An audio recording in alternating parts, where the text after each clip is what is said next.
तो hello everyone दोस्तों, कैसे हैं आप लोग। आज है हमारा 1000 वीडियोस की सीरीज का 224 नंबर का वीडियो। फ्रेंड्स, आज मैट्रिक्स अलजेब्रा का जो हमारा टॉपिक है, जो हमारा टॉपिक चल रहा है सिस्टम ऑफ लीनियर इक्वेशंस का, उसी का हमने क्वेश्चन लिया है। तो क्वेश्चन देखिए क्या बोलता है। The given system of equations, जहां पे हमारे पास में 3 इक्वेशंस दे दी गई है, आर कंसिस्टेंट और इनकंसिस्टेंट। तो यहाँ पे हमें फर्स्ट ऑफ ऑल तो इससे एक मैट्रिक्स फॉर्म करके एंड हमें ये बताना है कि ये सिस्टम कंसिस्टेंट है या फिर इनकंसिस्टेंट है, एंड देन इसका सॉल्यूशन भी निकालना है। ओके, सो देखिए इस टाइप के क्वेश्चंस में आपके सामने में फर्स्ट ऑफ ऑल तो अभी स्क्रीन पर जो आपके पास में आएगा पेज, ये पेज जो आप देख रहे हैं, यहाँ पे आपको पता है कि लीनियर इक्वेशंस हमारे पास में 2 टाइप्स की होती है, या तो होमोजीनियस सिस्टम या फिर नॉन होमोजीनियस सिस्टम। तो देखिए होमोजीनियस सिस्टम जो आपको दिख रहा है राइट हैंड साइड में, अगर इक्वेशंस 0 के इक्वेट हो रखी है तीनों इक्वेशंस, तो हमारे पास में होमोजीनियस सिस्टम है। बट अगर उन तीनों इक्वेशंस में से कोई एक भी नॉन जीरो है तो वो नॉन होमोजीनियस सिस्टम है। तो यहाँ पे देखिए ax is equal to B की फॉर्म में है, यानी कि हमारे पास में ये नॉन होमोजीनियस सिस्टम है, जहां पे आप देख सकते हैं कि वहां पे दोनों ही पॉसिबिलिटी है, या तो कंसिस्टेंट हो सकता है या फिर इनकंसिस्टेंट हो सकता है। और अगर सेम में होमोजीनियस सिस्टम की बात करूं इसमें, तो यहाँ पे आप केवल कंसिस्टेंट सिस्टम देखेंगे ओनली तीनों केसेस में। बट जब हम नॉन होमोजीनियस सिस्टम की बात करते हैं तो देखिए वहां पे आपको जब unique solution and infinite solution में देखेंगे, वो निकाल रखा है rank of A is equal to rank of augmented matrix A B. Okay, तो देखिए यहाँ पे फर्स्ट ऑफ ऑल मुझे जो इन तीनों में कॉमन दिख रही है वो तो यही दिख रही है कि मुझे इनका क्या निकालना पड़ेगा, रैंक निकालना पड़ेगा। ठीक है, तो आ जाइए वापस से हमारे पेज पे।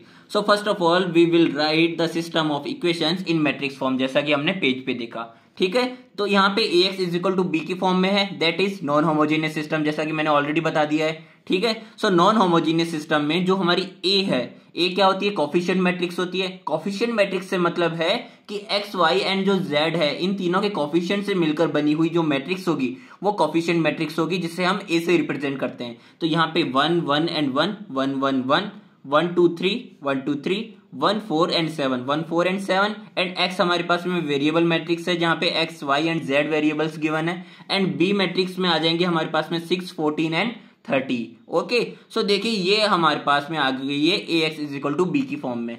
अब अगर मैं यहां से इसको कन्वर्ट करना चाहूं ऑगमेंटेड मैट्रिक्स की फॉर्म में, जो कि हमारे पास होता है a ऑगमेंटेड b इस फॉर्म में, तो देखिए a की हमने वैल्यूज रख दी है एंड b की हमने वैल्यूज रख दी है, और बीच में हमने ये हमारा ऑगमेंटेड का साइन है। ओके, सो ऑगमेंटेड मैट्रिक्स बनाने के बाद में हमारा जो फर्स्ट स्टेप होगा वो क्या होगा, जो मैंने बताया था कि इन तीनों में क्या चीज कॉमन थी, उन तीनों में जो बेसिस था, जिसके बेसिस पे हम आगे जज कर रहे थे क्वेश्चन में हमें किस डायरेक्शन में जाना है, तो वो बेसिस क्या था कि हमें उनका रैंक डिटरमाइन करना था। तो देखिए we have to determine the rank of augmented matrix as well as matrix A.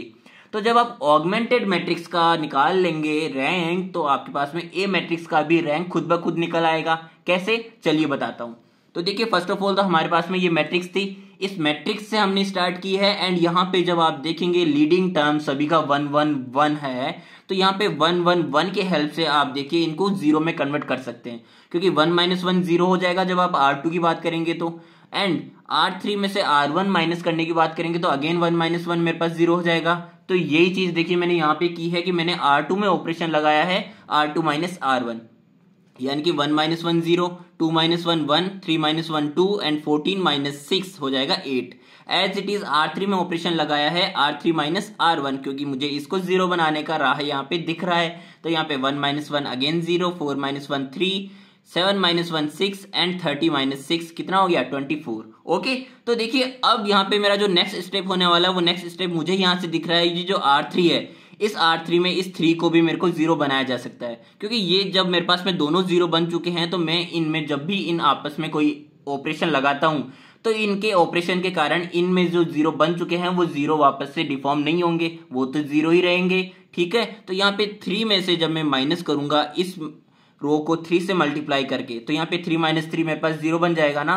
Okay, तो देखिए यहां से R3 माइनस 3 ऑफ R2 जब मैंने ऑपरेशन लगाया, तो यहाँ पे 3 minus 3 zero and 6 minus 6 again zero and 24 minus 8 into 3 कितना होता है 24, यानी कि ये भी मेरे पास में क्या बन गया, जीरो बन चुका है। तो देखिए ये मेरी पूरी रो किस में कन्वर्ट हो चुकी है, जीरो में कन्वर्ट हो चुकी है। ओके, सो हमारी जो ऑगमेंटेड मैट्रिक्स है ए ऑगमेंटेड बी, वो मैट्रिक्स हमारी कन्वर्ट हो चुकी है एक्लॉन फॉर्म में। एक्लॉन फॉर्म अगर आप नहीं जानते तो एक्लॉन फॉर्म की जो मैंने वीडियो है हमारे चैनल की, वो मैंने टैब में अटैच कर दिया, आप वहां से क्लिक करके देख सकते हैं। ओके, सो हमारी जो रैंक ऑफ मैट्रिक्स होती है वो रैंक ऑफ मैट्रिक्स का फॉर्मूला क्या होता है, number of non zero rows in echelon form. So first of all तो ये हमारे पास में एक्लॉन फॉर्म में कन्वर्ट हो चुकी है, एंड एक्लॉन फॉर्म में जो नॉन जीरो रोज होंगे वो हमारे पास में नंबर ऑफ उनका जो संख्या होगा वो हमारे पास में क्या हो जाएगा, रैंक हो जाएगा उस पर्टिकुलर मैट्रिक्स का। तो देखिए यहाँ पे अगर मैं ऑगमेंटेड मैट्रिक्स की रैंक की बात करूं तो यहाँ पे 1 and 2 रो है।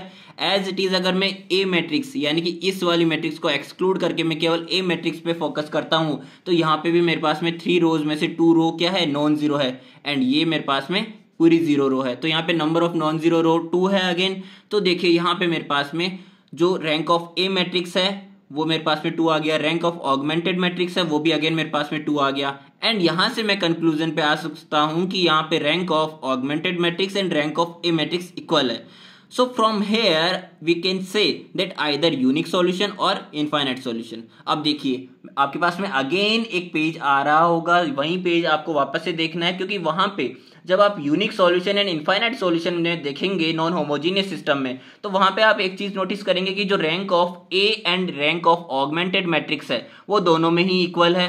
ओके, तो यहां तक तो हम पहुंच चुके हैं, पर हमें ये तो डिटरमाइन करना पड़ेगा ना कि यूनिक सॉल्यूशन या फिर इनफाइनाइट सॉल्यूशन में भी कौन सा सॉल्यूशन होगा इसका, क्योंकि ये तो दोनों ही मेरे पास में क्या है, कंसिस्टेंट सिस्टम है, जैसा कि आप इनके बॉटम में देख सकते हैं। ओके, तो मेरा जो स्टेप 2 होगा, आ जाइए हमारे वापस इस पेज पे, स्टेप 2 होगा वो होगा number of unknown variables. Number of unknown variables n is equal to मेरे पास में 3 है, x y एंड z, ठीक है। तो यहाँ पे मेरे पास में जो कंडीशन थी इसके अलावा इन दोनों में आगे चल के वो कंडीशन क्या थी कि जो रैंक ऑफ a है वो अगर लेस देन होती है n से यानी कि नंबर ऑफ अननोन वेरिएबल से, तो उस केस में ये हमारा इनफाइनाइट सॉल्यूशन कहलाएगा। बट अगर मेरे पास में जो रैंक ऑफ ए मैट्रिक्स है वो इक्वल हो जाती है n के, n यानी नंबर ऑफ अननोन वेरिएबल्स, तो मेरा यूनिक सॉल्यूशन हो जाएगा। सो यहाँ पे रैंक ऑफ ए अगर आप देखेंगे तो रैंक ऑफ ए मेरा यहाँ पे 2 आया है एंड 2 इज लेस देन 3 है, ठीक है। सो सिस्टम मेरा कंसिस्टेंट सिस्टम तो है ही है, बट ये जो मेरा कंडीशन फुलफिल हुई है यहाँ पे, ये कंडीशन फुलफिल किसकी हुई है, इनफाइनाइटली मेनी सॉल्यूशंस की। ओके, सो अपन ने एक पार्ट इसका सॉल्व कर लिया है जहां से हमने क्या निकाला है कि ये कंसिस्टेंट सॉल्यूशन है, कंसिस्टेंट सिस्टम है जिसमें यहाँ पे इनफाइनाइटली मेनी सॉल्यूशंस है। अब हम इसका सॉल्यूशन देखते हैं क्या होगा। सो स्टेप 3 में आ जाइए। इसका जो सॉल्यूशन जब हम देखेंगे तो solution of system of equations में हम क्या करेंगे, हम पहले तो इसको मैट्रिक्स फॉर्म में जो हमारी इक्वेशन हमने कंस्ट्रक्ट की थी ax is equal to B, इस फॉर्म में हमने इसको लिख दिया है, जहां पे a हमने फाइनली क्या निकाली थी जब हम रैंक ऑफ ए मैट्रिक्स या रैंक ऑफ ऑगमेंटेड मैट्रिक्स निकाले थे।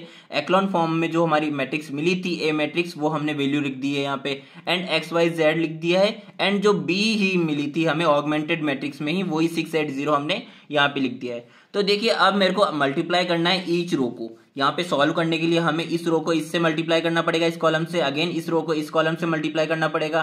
तो यहाँ पे जब हम इन तीनों को अलग अलग जब मल्टीप्लाई करेंगे तो यहाँ पे देखिए जब मैं इन तीनों को करूंगा इससे मल्टीप्लाई तो मेरे पास में x plus Y plus Z आ जाएगा, क्योंकि मल्टीप्लाई तो 1 1 1 से ही हो रहा है, ठीक है। एंड यहाँ पे इक्वेट किससे हो जाएगा, ये 6 से हो जाएगा। एंड अगेन यहाँ पे जब मैं 0 को मल्टीप्लाई करूंगा x से तो ये तो 0 हो जाएगा, बट यहाँ से आ जाएगा y प्लस में 2z एंड इक्वेट करेंगे 8 के, ठीक है।